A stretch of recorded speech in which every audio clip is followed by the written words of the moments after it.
I would like first to introduce Jiang Zhouteng, Minister, Counselor at the Embassy of the People's Republic of China.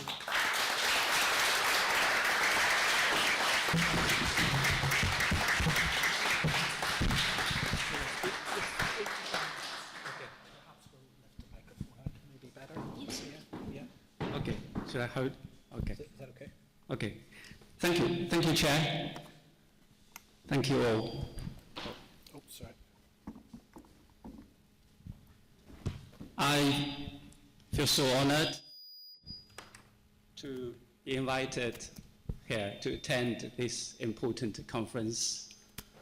I would thank our great friends, particularly the friends of Socialist China, my good colleagues, Comrade Keys and Comrade Carlos, and all other organizations associated with Friends of China to make this event possible. On behalf of the Chinese Embassy in the UK, I would like to express my heartfelt thanks and sincere respect to comrades and friends who have shown long-standing support and assistance to China and the support to China-UK relationship. Chair, Professor Desa had a very good introduction, mentioned a lot of things about China and China's position, China's policy in today's world. Maybe later I will have respond and some echo comments on her remarks. As you know, China has made a lot of progress and achievements since its founded in 1949. I would like to take this opportunity to share with my observations about that with you. Firstly, I would like to talk about the Chinese economy, the growth. Over the 76 years, China's economy has experienced massive growth.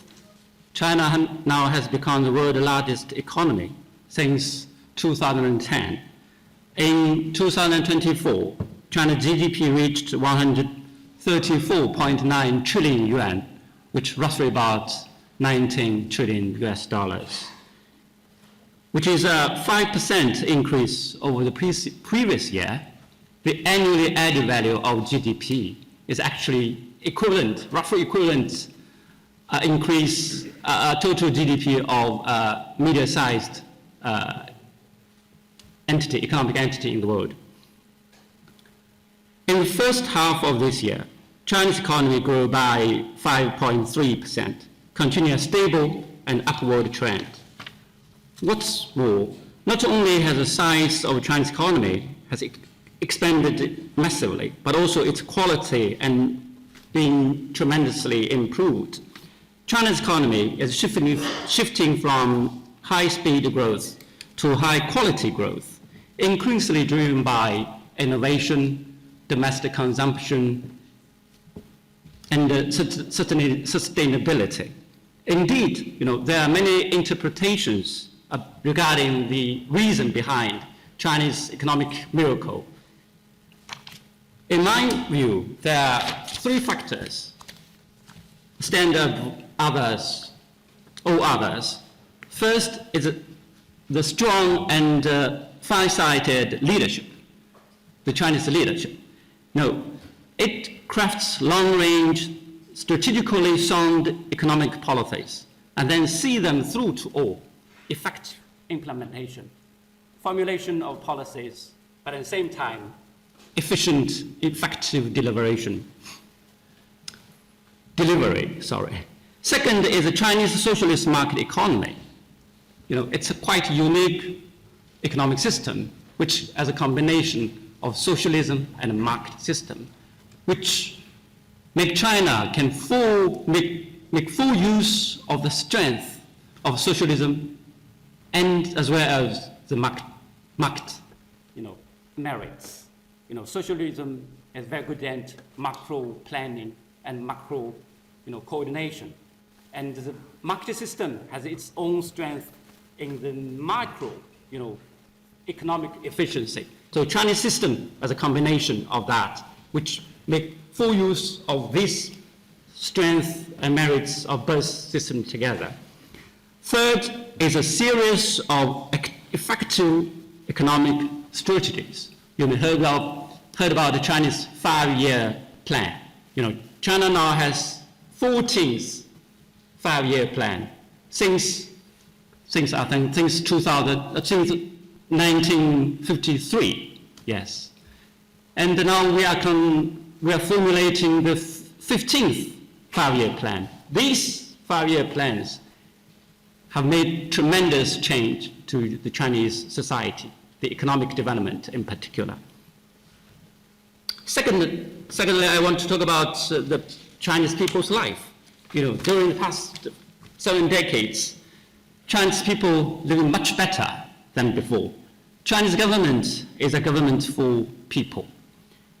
We pursue a people-centered philosophy of development to make sure that people enjoy benefits and economic growth. We have built the world's largest education, social security, and a welfare system, which provide Chinese with secured, education, healthcare, and other basic public service. Massive production, among others, is a striking example, deserving much more attention. Chair has mentioned the poverty reduction in China as a huge contribution to the world's sustainable development.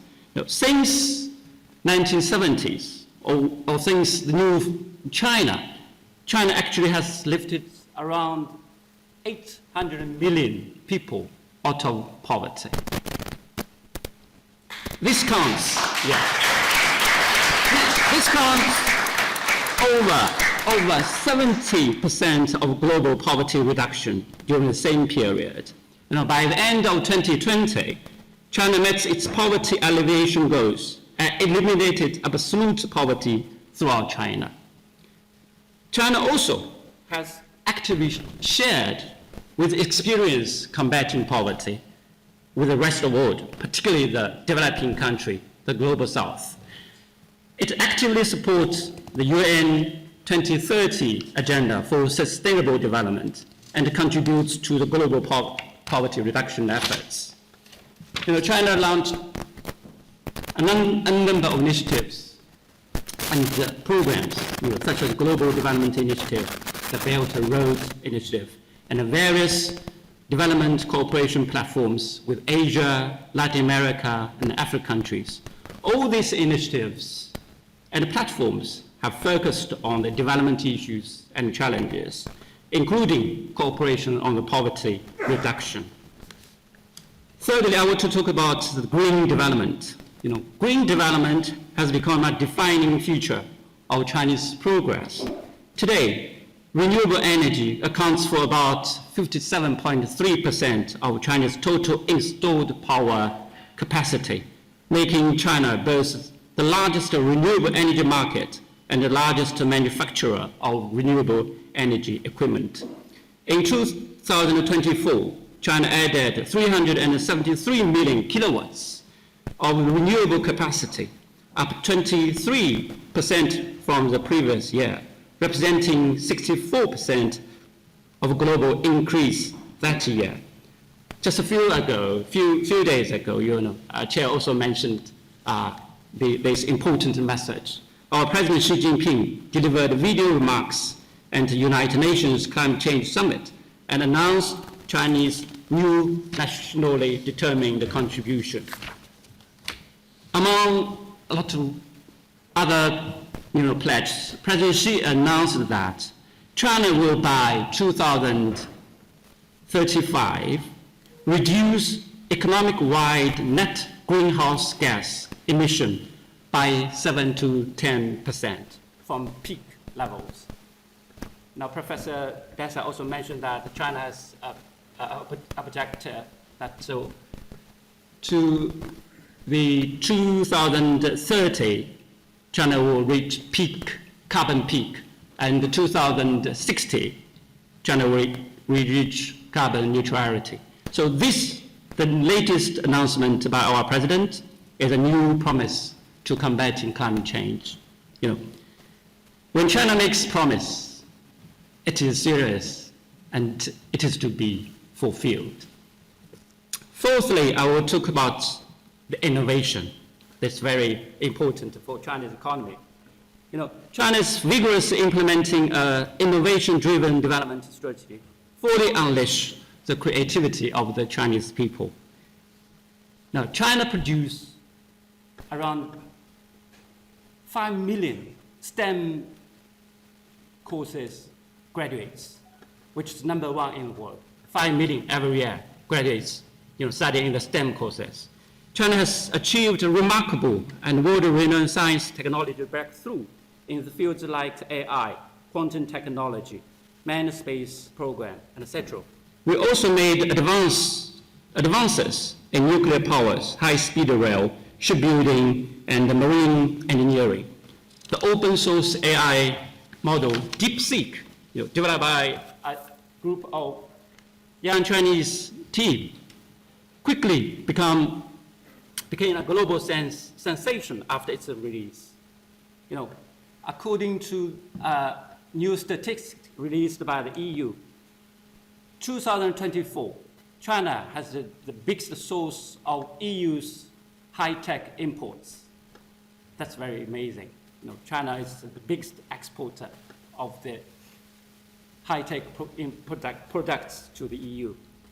When the US imposed sanctions and imposed restrictions of high-end, advanced chips to China, China used its own ability to develop news.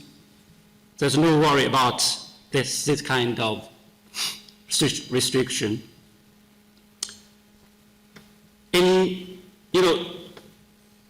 Innovation also created a lot of new industries and new forms of business.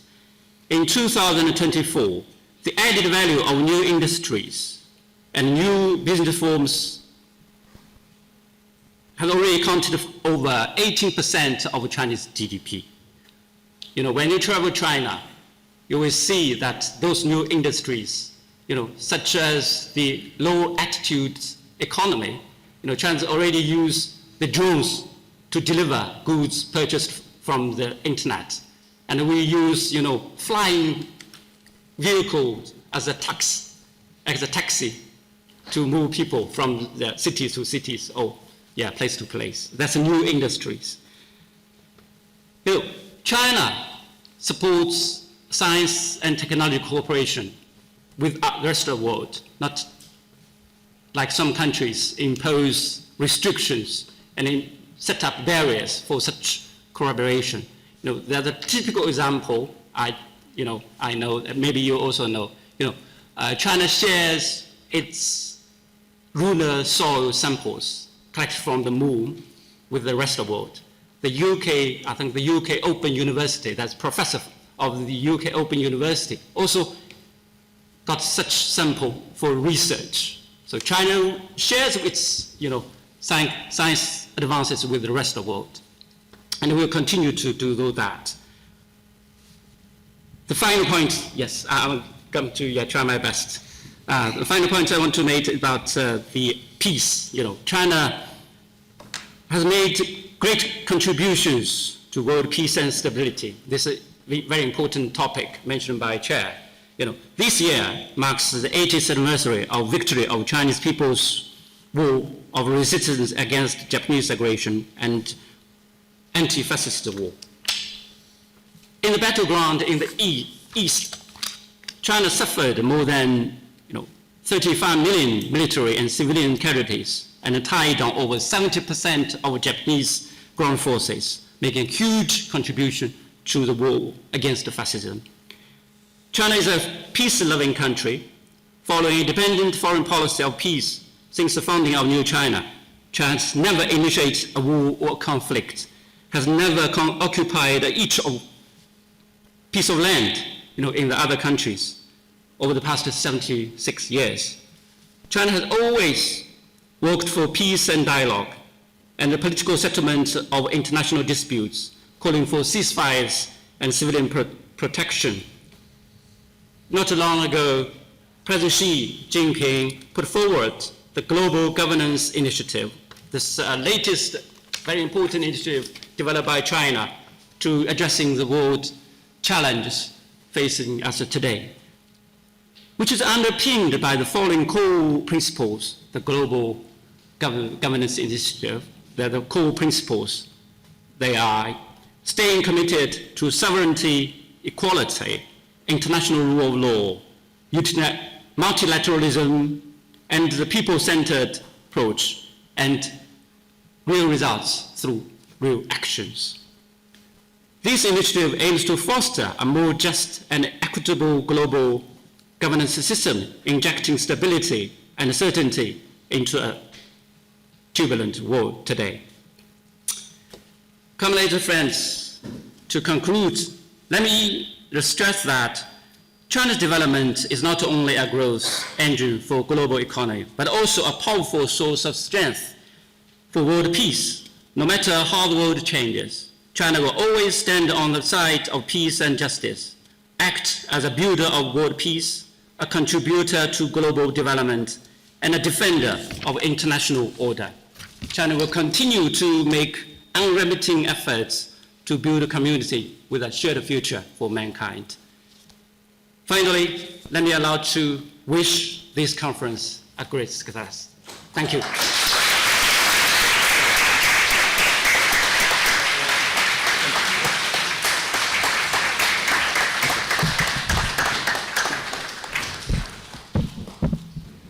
Thank you so much, Mr. Jiang Zhouteng, Minister Counselor at the Embassy of the Chinese Republic of China. I think you've given us a really comprehensive overview of China's achievements, and I think also stressed China's orientation to peace, to development, which is basically what, and to sustainability. I mean, if you think about it, these are the things we need. We need to have a people-centered approach, we need to have a planet-centered approach, and we need to have a peace-centered approach. So thank you very much.